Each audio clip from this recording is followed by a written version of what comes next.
You know how some ideas just feel locked away behind really complicated language? Well, what if there was a key? A way to talk about even the most complex stuff using simple, clear words. To really see this in action, let's take on a word that gives pretty much everyone trouble. Rhythm. Yeah, just looking at it can be a headache, right? It's famous for being one of the absolute trickiest words to spell in English. You've got two H's, a Y, a T. It's a total puzzle. And honestly, trying to define it can be just as tricky. So okay, that's the challenge right there. How would you explain rhythm to someone without getting all tangled up in technical terms? How do you nail down what it means in a way that anyone can just get instantly? It seems pretty tough, right? But it turns out there's a secret weapon we can use. Yeah, it turns out there's a whole system designed for exactly this kind of problem. A system built to create clarity. And the crazy part is, it's been kind of hiding in plain sight this whole time. And this system, well, it forces us to rethink what complex even means. It all kicks off with one single, really surprising fact about our tricky little word, rhythm. And here it is, the big reveal. This one little sentence is the key. Rhythm is on the basic English 850 list. Just let that sink in for a second. This word, the one we all think is so complicated, it's not considered advanced at all. In fact, it's officially one of the most fundamental words in the entire language. How crazy is that?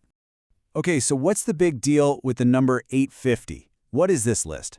Well, it's not just some random collection of words.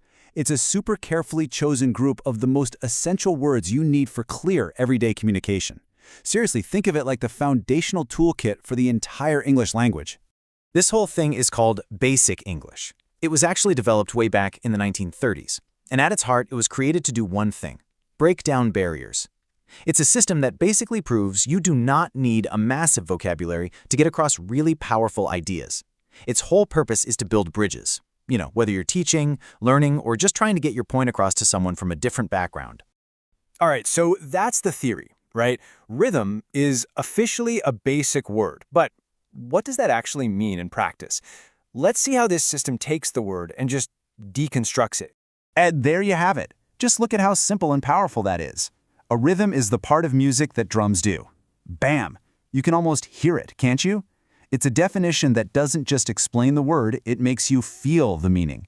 It just strips away all the complicated stuff and gets right to the heart of the idea. And check out how this simple definition stretches. A healthy heart beats with a steady rhythm.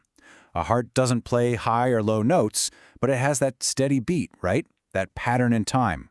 The definition still works perfectly. That's the power of this whole approach. Simplicity gives you flexibility. And now we bring it right back home to music. She followed the rhythm of the music by tapping the floor with her foot. This is just instantly relatable.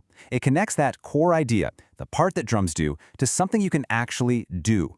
You don't need to know a single thing about music theory to get what's happening here. And that's the beauty of it.